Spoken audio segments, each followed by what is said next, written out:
No doubt.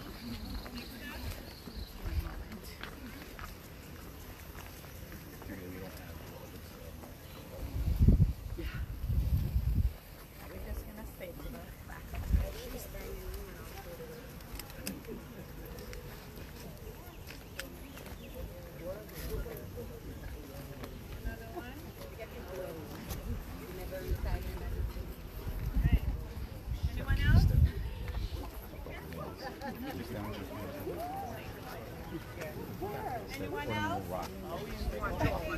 Which window? That's it. All right, we're moving on. Just so everyone please watch your step. Oh my God.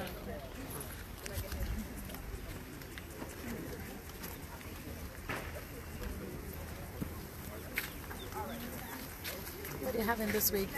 A reunion. Okay. So these are guests for how many years?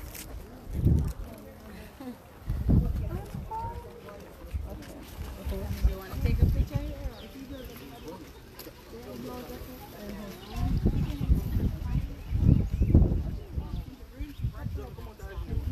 Yes, it's my guest for the day. Return time, you know. Come now. Ready, ready?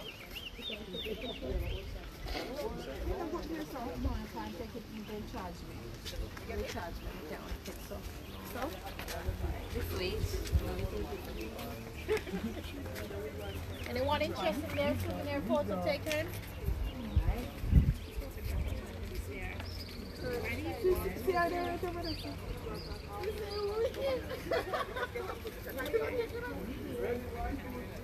Anyone interested in having their souvenir photo taken? Anyone? No? No problem. Everybody else is going up there. We're going. I think this will put right here.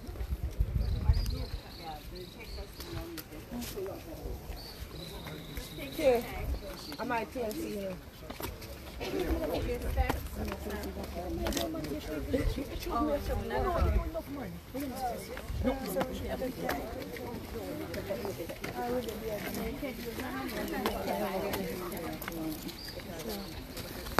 I'd say you can use either staircase to make your way up the top.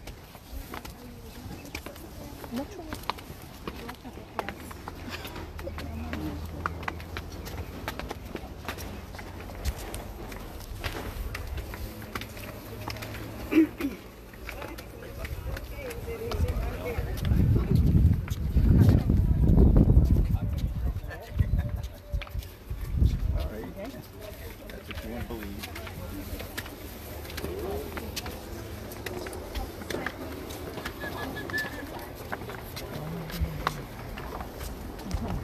So go to, it's a lot of walking. It was once dominated by a vast I don't know who was right here. This is your guide.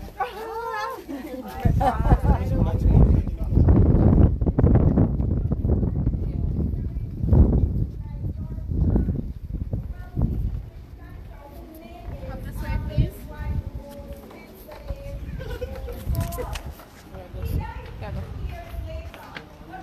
You direct them. You're welcome.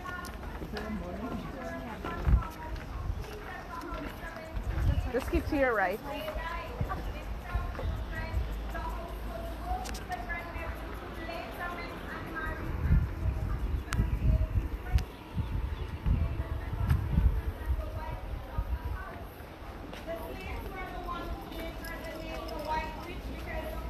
Keep to your right.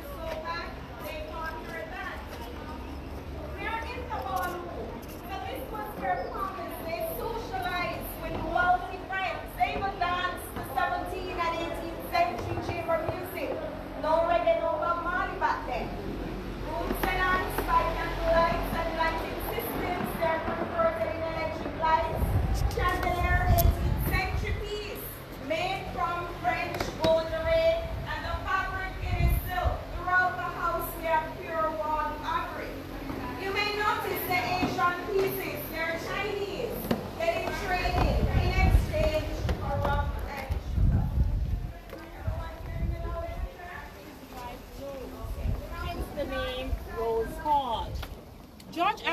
2 years later, Rose remarried 3 other times. It was her last husband, the Honorable John Palmer, who completed this house between 1770 to 1780. So both of them died having no children. The house was then willed to his grandnephew, John Rose Palmer, who later met and married to Annie Mae Pattison in 1820. So she became the second mistress and the White Witch of Rose Hall. Now she was so called the White Witch of Rose Hall because she was so wicked to her slaves, so they gave her that name. Now Annie Palmer the Witch, she was born in 1802 in England. Her mother was English and her father Irish. At the tender age of 10, her parents decided to move to Haiti. They're merchants, but they think by practicing voodoo, they could make a little more money.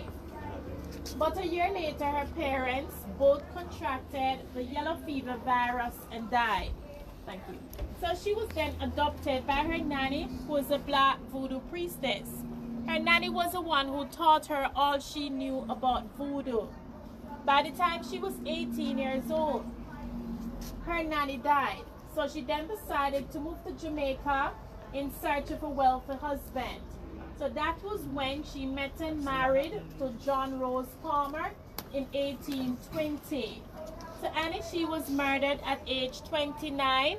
She was only 4 feet 11 inches tall. So they say dynamite, you know, come in small packages. Or like for them, like. Alright, so she lived in the house for 11 years. Within 9 years, she murdered all 3 husbands, along with countless slave lovers, which you'll hear all about when we get upstairs. That's where all the lovings and the killings took place. Alright, so after Annie Palmer died out of this house, the house was left vacant for 130 years without anyone living in it. But within that time, it was claimed by the British government, because we were ruled by the British until 1962 when we gained our independence.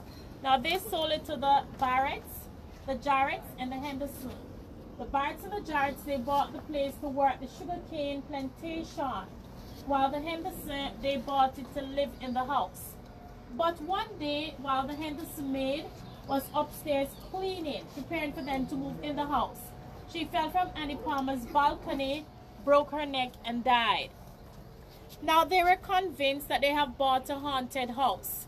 They didn't bother to live in the house. They stripped the house instead of all its woodwork and furniture. Moved to Kingston in Jamaica, where they built another house called the Braemar House and put the original pieces there. So there are a few original pieces remaining inside this house. I will show them to you as we go along. So what you'll be seeing today, they're all genuine replica of what used to be here, while some of them dates back within that time period. So the house today, it is privately owned by Michelle and the late John Rawlins, and they're from Wilmington, Delaware.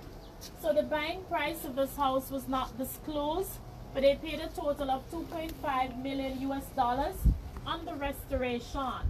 They bought the property in 1958. Their main intention was to develop the area by building hotels such as Hilton, Holiday Inn, former Ritz-Carlton, or the Hyatt. The house is actually in ruins. So they have decided to restore this house to keep the history going. Now restoration started on the house in 1966. It lasted up until 1971. Do you have any questions? No? Alright, so fine. Oh, thank you. So we're going on the inside. Please watch your steps.